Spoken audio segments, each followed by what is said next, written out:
Start करते हैं फिर रिवीजन फटाफट। AS1 क्या है? Disclosure of accounting policy. Disclosure के बारे में दिया था। AS1 सारे एंटिटीज को एप्लीकेबल है, लेवल 1 2 3 4 एसएमसी नॉन एसएमसी सबको एप्लीकेबल है। अकाउंटिंग पॉलिसीज मतलब क्या? स्पेसिफिक अकाउंटिंग प्रिंसिपल या फिर मेथड। जैसे स्कूल का प्रिंसिपल गाइडलाइंस बताता था, वैसे अकाउंटिंग पॉलिसी क्या एक तरीके से प्रिंसिपल से और मेथड है कि इस तरीके से अकाउंटिंग करनी चाहिए, ये चीजें फॉलो करनी चाहिए। यहाँ पे एग्जांपल दिया है पॉलिसी का। रूल्स अप्लाइड कौन से? Cost or NRV which is lower, ये क्या एक तरीके से अकाउंटिंग पॉलिसी। मेथड कौन सी? मेथड के बारे में मतलब कौन सी मेथड याद किया?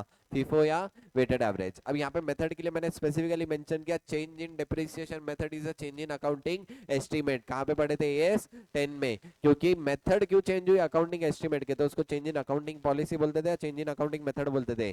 चेंज इन अकाउंटिंग मेथड बोलते थे। जहां जहां पे प्रोविजन चेंज होगा मतलब उसको चेंज इन अकाउंटिंग एस्टीमेट मानेंगे या पॉलिसी एस्टीमेट चेंज होगा मानते हैं। बोलो यहाँ पे बहुत सारे एग्जांपल दिए अकाउंटिंग पॉलिसी के, जैसे कि stock valuation policy, cost or NRV which is lower, ये पॉलिसी है। उसके बाद स्टॉक वैल्यूएशन मेथड, फिफो विफो वेटेड एवरेज, ये भी एक तरीके से क्या अकाउंटिंग पॉलिसी। फिर investment, cost or fair value which is lower, again a policy है। गुडविल, कौन सी अमोर्टाइजेशन कैसे करना चाहिए गुडविल का लाइफ ऑफ द, वो भी एक तरीके से अकाउंटिंग पॉलिसी है। Treatment of borrowing cost, foreign exchange policy, या फिर valuation of property plant and equipment, cost और रिवैल्यूएशन, ये भी एक तरीके से क्या है? Accounting policy. बोलो बराबर है क्या? यस। अच्छा, अकाउंटिंग पॉलिसी जब भी चेंज हुई मेरे को क्या देना पड़ेगा? डिस्क्लोजर। आगे डिटेल में पढ़ने वाले ये एएस में क्या क्या पढ़े थे अपन ने, ध्यान देना। सबसे पहले डिस्क्लोजर के रिक्वायरमेंट, बरोबर है। उसके बाद अकाउंटिंग पॉलिसी किस तरीके से सेलेक्ट करना है, जब भी चेंज होगा उसका ट्रीटमेंट क्या होगा, और फंडामेंटल अकाउंटिंग अजम्पशन जो प्रीवियस इसमें पढ़े थे। क्या पढ़े थे प्रीवियस इसमें? Fundamental accounting assumption, going concern, accrual, consistency, वही अकाउंटिंग अजम्पशन यहाँ पे भी रहेंगे क्या? यस। सबसे पहले डिस्क्लोजर रिक्वायरमेंट, डिस्क्लोजर किसका देना पड़ेगा? अकाउंटिंग पॉलिसी का। All significant accounting policy should be disclosed at one place in the financial statement. मेरे जितने भी सिग्निफिकेंट अकाउंटिंग पॉलिसी रहेगी सबका डिस्क्लोजर दूंगा क्या? यस। एक ही जगह पे पूरा एक साथ डिस्क्लोजर दूंगा क्या? यस। अच्छा, disclosure of fundamental accounting assumption, अगर मैं कभी भी फंडामेंटल अकाउंटिंग अजम्पशन फॉलो करता तो डिस्क्लोजर देने की जरूरत है क्या? नहीं, क्योंकि इट इज प्रिज्यूम्ड कि मैं फंडामेंटल अकाउंटिंग अजम्पशन फॉलो करूंगा। क्या मेरे को एफडब्ल्यू फॉलो करना जरूरी है क्या? यस। लेकिन अगर फॉलो नहीं कर रहा तो मेरे को डिस्क्लोजर देने पड़ेंगे क्या? यस। जैसे गोइंग कंसर्न, एक्रूवल, कंसिस्टेंसी, तीनों में से कोई भी एक अजम्पशन फॉलो नहीं किया तो डिस्क्लोजर देने पड़ेंगे क्या? यस। बेसिक प्रिजम्पशन क्या है? एफडब्ल्यू को फॉलो करता तो डिस्क्लोजर देने की जरूरत है क्या? नहीं है। अकाउंटिंग पॉलिसी सेलेक्ट कैसे करूंगा? प्राइमरी कंसिडरेशन क्या है? जो भी अकाउंटिंग पॉलिसी सेलेक्ट किया वो क्या बताना चाहिए? True and fair view of financial statement. यानी सबसे पहला स्टेप क्या है? पहला consideration true and fair view. Secondary consideration में तीन बातें थी, प्रूडेंस, सब्सटेंस और फॉर्म और मटेरियलिटी। जब भी अकाउंटिंग पॉलिसी सेलेक्ट कर रहा, प्रूडेंस कॉन्सेप्ट याद करूंगा मतलब लॉसेस इमीडिएटली, प्रॉफिट फ्यूचर में, फाइनेंशियल स्टेटमेंट, और मोर प्रूडेंट मतलब recognise expense more conservative conservatively. बोलो बराबर है क्या? यस। उसके बाद सब्सटेंस ओवर फॉर्म मतलब क्या? मैं किसको इंपॉर्टेंस देनी चाहिए, फैक्ट को या लॉ को? Fact should be given more importance than law. यानी इवन इफ मेरे पास लीगल टाइटल नहीं आया लेकिन मेरे पास टाइटल है तो भी मैं उसको सब्सटेंस ओवर फॉर्म के हिसाब से रिकॉर्ड कर लूंगा क्या? यस, क्योंकि सब्सटेंस अकाउंट्स में ज्यादा मैटर करता रेदर देन फॉर्म के। बोलो बराबर है क्या? यस। और थर्ड क्या है? मटेरियलिटी मतलब सारे मटेरियल आइटम्स एक जगह पे डिस्क्लोज होने चाहिए क्या? यस। इमटेरियल आइटम डिस्क्लोज होने चाहिए क्या? नहीं, वही बोला हुआ है ड्राफ्ट पॉलिसी कैसे रहना चाहिए, मटेरियल आइटम के लिए पॉलिसी ड्राफ्ट करो। बोलो बराबर है क्या? यस। यानी प्राइमरी कंसिडरेशन क्या थी? True and fair view. Secondary condition, secondary consideration क्या था? एक तो सबसे पहले प्रूडेंस कॉन्सेप्ट, और क्या है? सब्सटेंस ओवर फॉर्म और मटेरियलिटी। बोलो बराबर है? यस। इसके बाद में अकाउंटिंग पॉलिसी अगर कभी भी चेंज हुई तो सबसे पहले रीजन फॉर चेंज, क्या रीजन है देखना पड़ेगा। कितने रीजन रह सकते हैं? तीन। Better presentation, compliance with law, compliance with as. कितने? तीन चीजें, तीन रीजन रह सकते हैं। एक तो बेटर प्रेजेंटेशन, प्रेजेंटेशन सुधारने के लिए, लॉ की वजह से कुछ चेंज करना पड़ा, या एएस की वजह से, compliance with law and compliance with as. जब जब चेंज होगा डिस्क्लोजर क्या क्या देना? ओल्ड पॉलिसी, न्यू पॉलिसी, ये तो फिक्स है। ओल्ड पॉलिसी और new policy. Reason for change भी बता दो। बोलो बराबर है क्या? और एट लास्ट क्या बताएंगे?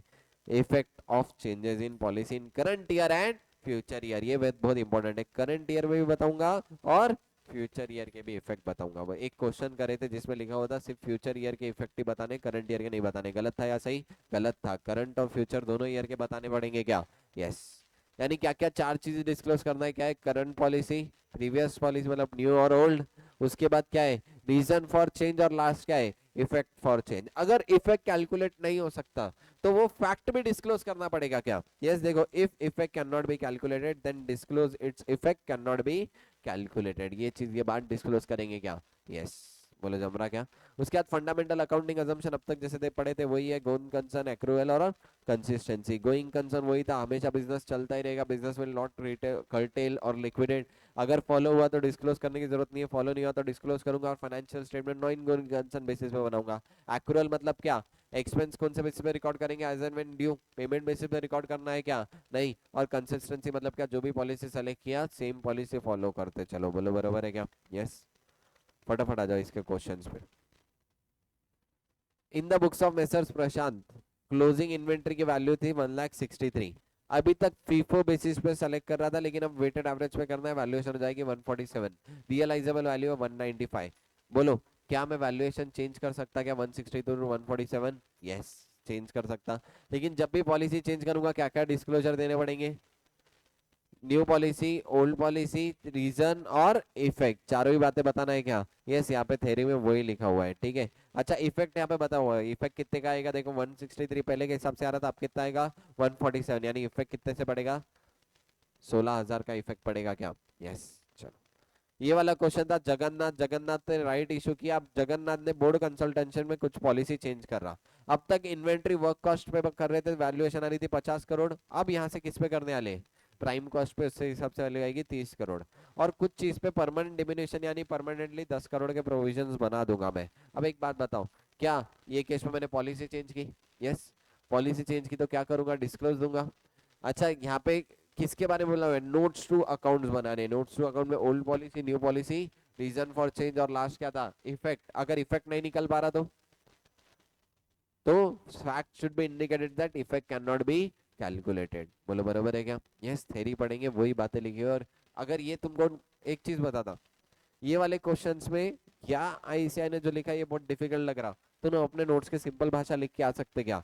डेफिनेटली यस, कोई घबराने की जरूरत नहीं, अपने नोट्स की सिंपल भाषा में लिख के आओ, तुमको पूरे मार्क्स मिलेंगे। क्योंकि आईसीआई भी डज नॉट एक्सपेक्ट नहीं करता कि लाइन टू लाइन तुम सेम लिखो, क्योंकि थ्योरी पेपर नहीं है। कौन सा पेपर है? Practical paper. तो मेरे नोट्स में जो लिखे हैं वो भी लिख के आ सकते क्या? यस, चलो। ये वाला fourth question very very important, ये क्वेश्चन बहुत कुछ दिमाग खराब, बहुत कुछ बड़ी बड़ी बातें लिखी हुई है, लेकिन मैं इसको समराइज फॉर्म में बताता हूँ। एक कंपनी थी XYZ कंपनी। XYZ कंपनी की फाइनेंशियल कंडीशन खराब थी।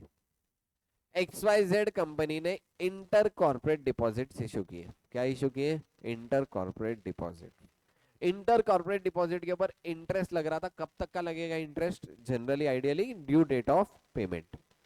लेकिन क्योंकि वो पैसे नहीं दे पाई इंटर कॉर्पोरेट डिपॉजिट के, लोगों ने कोर्ट में केस कर दिया। अब कोर्ट में मैटर चालू है। अब एक बात बताओ, क्या इंटरेस्ट कंपनी को सिर्फ ड्यू डेट तक देना पड़ेगा, या जब तक पेमेंट नहीं कर रहे तब तक का देना पड़ेगा?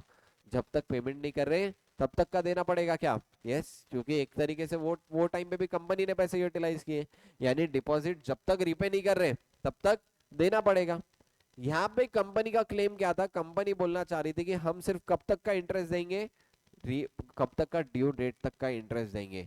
ड्यू डेट से पेमेंट डेट तक का इंटरेस्ट, कोर्ट में हम केस जीत जाएंगे इसलिए वेवर हो जाएगा। लेकिन ये रियलिटी में पॉसिबल है क्या? नहीं है। अब यहाँ पे कंपनी डिसाइड क्या कर रही है, देखो, claims against the company not acknowledgement as a डेब्ट। कंपनी क्या बोल रही है? हम इसको डेब्ट एक्नॉलेज नहीं कर देंगे, हम सिर्फ डिस्क्लोज कर देंगे और P&L में प्रोविजन बनाएंगे ही नहीं। ये कंपनी का गलत है या सही है?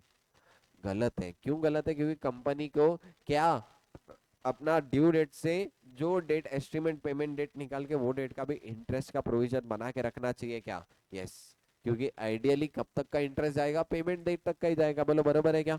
100% यस। यानी treatment done by company correct है या रॉन्ग है? रॉन्ग है।